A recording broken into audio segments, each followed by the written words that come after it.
Hello and welcome to a special March Madness edition of After the Whistle. It's Monday, March 13th, Selection Sunday has passed us, and I'm Arpon Lobo. I'm Mitch Perkins. And I'm Patrick Mast, and we're here with the sports editor of the Grand Valley Lanthorn, Beau Troutman. Thanks for having me.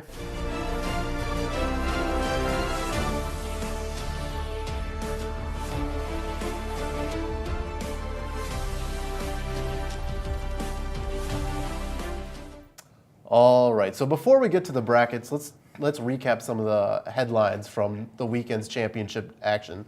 First off, Northwestern ended a 78-year drought, making the tournament for the first time in their history.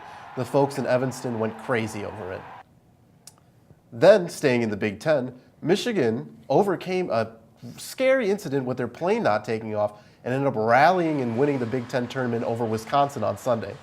Remember, the tournament started out with Michigan not even being able to wear their official jerseys because they were on the damaged plane. All right, now let's get to the brackets. All right, I'll start things out with the East region. Mitch will take care of the Midwest, Patrick will take care of the South, and Beau will take care of the West. So we'll start out in the East, where our overall one seed, Villanova, should take care of the winner of Mount St. Mary's in New Orleans. Remember, a 16 seed has never beaten a one seed before. In our 8-9 matchup, Wisconsin and Nigel Hayes should have enough to take care of Virginia Tech. Then, moving down, Florida should have no problem with Eastern Tennessee State. When we get to our 5-12 matchup, remember that 5 seeds in the past 9 tournaments are just 19 and 17 against 12 seeds. I'm going to pick Virginia here, but that is a potential upset. Whew. All right. Duke should have no problem with Troy. South Carolina, versus Marquette should be a good matchup. I'm going to lean with Marquette because of their experience. South Carolina is a young team. I'm going to go with Marquette there. Baylor should have no problem with New Mexico State.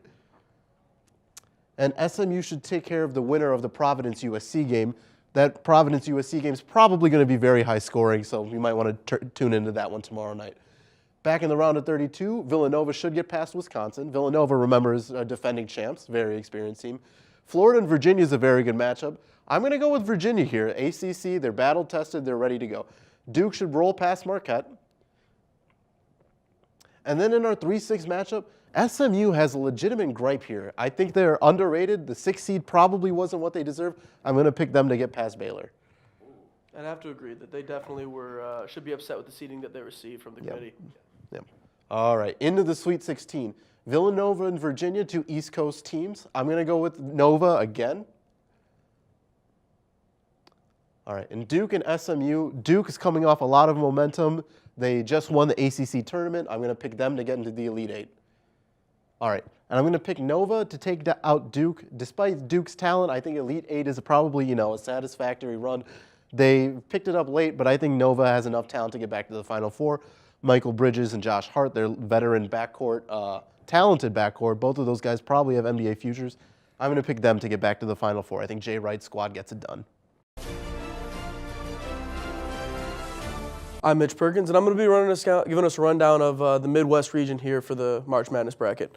We're going to start off with the number 1 seed, Kansas, again continuing their streak throughout the seasons of always being the regular season champ of the Big 12. They're going to have no problem with NC Central or UC Davis, whoever comes out of that first 4 matchup. Miami versus Michigan State. Michigan State's a big question mark, another team, one of the first teams ever to come into the tournament with less than 20 wins, only 19.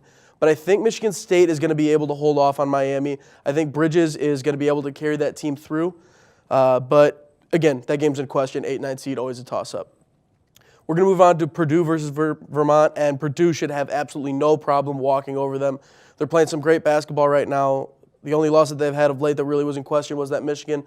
But in the tournament, Michigan was on fire. They're off the charts. Iowa State, I think, should have absolutely no problem with Nevada. Monte Morris, their point guard, has been playing great. He's a senior leader. He's been on the team, has been playing since his freshman year, and he really has a command of the game. I think they'll be able to walk through Nevada no problem. Louisville and Jacksonville State. Louisville is probably, I think, probably going to be the best number 2 seed in the bracket this year. They should have no problem. Looks like they're going to be playing some great ball. It's unfortunately that they're going to be looking like they're going to go up against Michigan in the round of 32. Michigan is playing on-fire basketball. Derek Walton is the leader of that team. He is ready to move through. I think that right now it's all about who's hot and when you get hot. And I think that the win that they had in the Big Ten tournament is really going to carry them through. Oregon, losing their center, going down with an ACL tear in the Pac-12 tournament is definitely going to hurt them. But at the end of the day, Iona is definitely not a strong enough team. Oregon, close game that they lost in the championship there, but I think that they're going to take the first round win. And finally, Creighton versus University of Rhode Island. Creighton's hurt, and I think that University of Rhode Island is going to be my big upset for the Midwest bracket. I think that they've got enough to get them through the first round and at least into the round of 32. Unfortunately, they aren't going to have enough to beat Oregon in the round of 32. Oregon is a strong team. They've got great low post play, even with the loss of their center. And I think at the end of the day that Oregon will be able to make it to the Sweet 16. Now, this is a big game that I'm going to go Michigan over Louisville in the round of 32. I think right now it's a matter of Louisville may be a better team than them, but you've got senior leadership, you've got inside-outside player from U of M, and I think at the end of the day, Michigan's hot and they're going to be able to roll through it. Iowa State and Purdue. I'm going to pick Iowa State over Purdue in this one solely because of the guard play that comes out of Iowa State. I'm a firm believer in when it comes time for tournament play, you need to control pace of play, and the way that their their backcourt is going to be able to handle that is going to be phenomenal. And then Kansas versus Michigan State is as much as I am a homer for the Spartans. Kansas is too good of a team. Already had one win over Michigan State earlier in the season, and they're going to continue that on. Sweet 16. This is going to be a tough matchup between Michigan and Oregon. At the end of the day, I think Oregon is still a better team. I think that as hot as they are right now, Michigan isn't strong enough in the post to be able to take out the good play that Oregon's got going for them, even with the loss of obviously their best player on the team. Finally, we've got Kansas and Iowa State in the Sweet 16, and I think that Kansas is just too strong of a team. At the end of the day, they're going to roll all the way through, and straight through the Elite Eight, I think Kansas takes over Oregon. They're one of the best teams in the nation right now, and I feel like the way that they've been playing, every year they're a contender for the Final Four. This year they do it.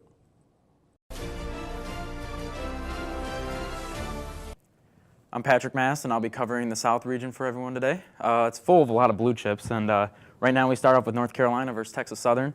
North Carolina is easily going to win that. You always got to take the number 1 seed. Then we got Arkansas and Seton Hall. I'm taking the SEC underdog, Arkansas. I'm a big Arkansas fan. And we go with Butler and Winthrop. I'm going to take Butler because personally I have no idea what Winthrop has done at all this year. So Butler always shows up during tournament time. Then we got Minnesota and Middle Tennessee State. I'm going to go with Middle Tennessee State because Minnesota just had a terrible game against Michigan. And I know Middle Tennessee State just won their conference championship. So I'm going to go with the hot team right now on that one. We got Kentucky versus In-State. Let's start with that one over. I was going to say In-State school, Northern Kentucky. But. All right. Then we got Kentucky versus an in-state school in Northern Kentucky. You got to go with Kentucky. I think they have the best backcourt in the nation, actually, with Malik Monk and DeAndre Fox. Then we got Dayton and Wichita State. I'm going to pick Wichita State.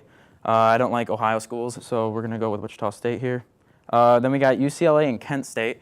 UCLA actually has one of the best offenses in NCAA history, and I love Lonzo Ball, leads the nation in assists, so we're going to go with UCLA here.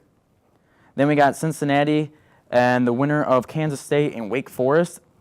I guess I'm going to take Cincinnati. They put up a good fight against SMU, so we're going to pick Cincinnati in this one. Then we'll go to UCLA and Cincinnati. This one, I'm going to pick UCLA. Cincinnati's got a very strong defense, but UCLA, like I said, has one of the more powerful offenses in NCAA history. So we'll move on to Kentucky and Wichita State. Kentucky, still got to pick them. Malik Monk, he's my boy. I love you, Malik. Now we're going to go to Butler and Middle Tennessee State. I'm going to pick Butler in this one. I'm going to keep on going with the top seeds in this one. Then we got North Carolina and Arkansas, a rematch of a few years ago. Bobby Portis isn't there that time for Arkansas, so we're going to pick North Carolina this time. Then we got North Carolina and Butler. I'm always picking North Carolina. Justin Jackson, Joel Berry, Kennedy Meeks, Isaiah Hicks. Oh, nothing better than those blue chips. Then we're going to go to Kentucky and UCLA. We got these guys now. This is going to be a very good matchup between two good point guards, Lonzo Ball and DeAndre Fox. I'm going to pick Kentucky in this one because they have the stronger defense. Defense always wins offense. And then we got two blue chips facing off, two of the top schools in the nation, North Carolina and Kentucky. In this one, I'm going to go with the Tar Heels, North Carolina. Justin Jackson, here we go. Let's take it home.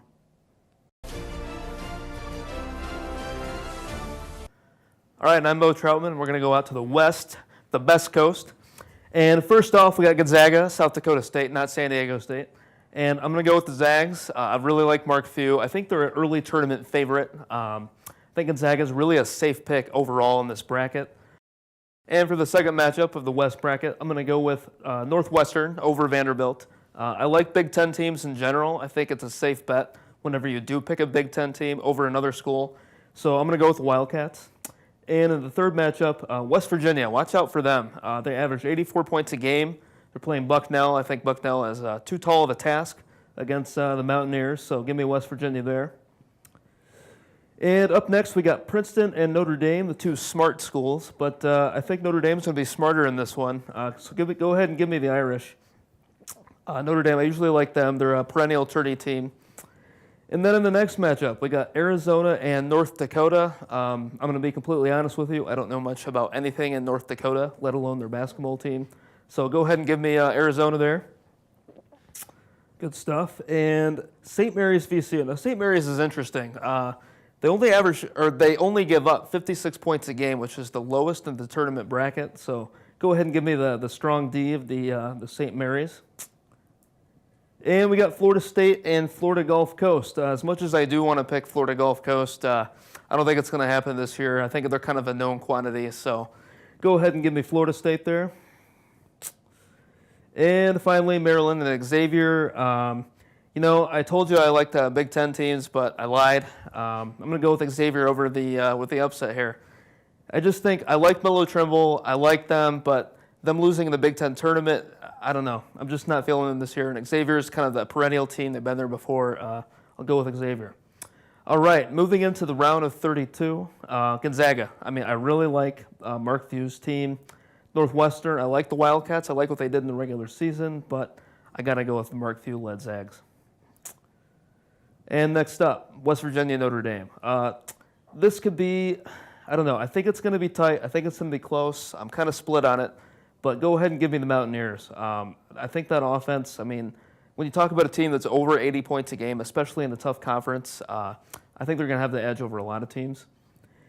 And Arizona, St. Mary's. Now, I told you I like St. Mary's before, and I'm going to stick with them. Arizona, they're a perennial team. A lot of people are going to pick them over, whoever they play.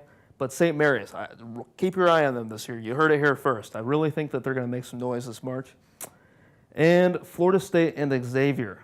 Give me Florida State. I think that Xavier will get into the round of 32, but I can't really see them going any much further past that. So we move into the Sweet 16. We got Gonzaga, West Virginia. This is the toughest decision, I think, of the whole bracket, in this part of the bracket, excuse me. I like West Virginia. I do think Gonzaga's legit this year, even though they play in a weak conference, but I'm going to keep going with the Zags, so go ahead and select them. And then we got St. Mary's, Florida State. Now, a lot of people are going to really disagree with me here on this, but I like St. Mary's. I really think that if I had to pick a Cinderella team, I think that St. Mary's is going to really be that team. And finally, Gonzaga or St. Mary's. Man, St. Mary's, I love you. I wish you the best of luck, but it's going to be Gonzaga. Put Gonzaga in the Final Four. All right, so there you have it. We have Villanova, Kansas, North Carolina, and Gonzaga coming out to the Final Four. Odds are we're all probably going to be wrong, but we wish you the best of luck with your bracket.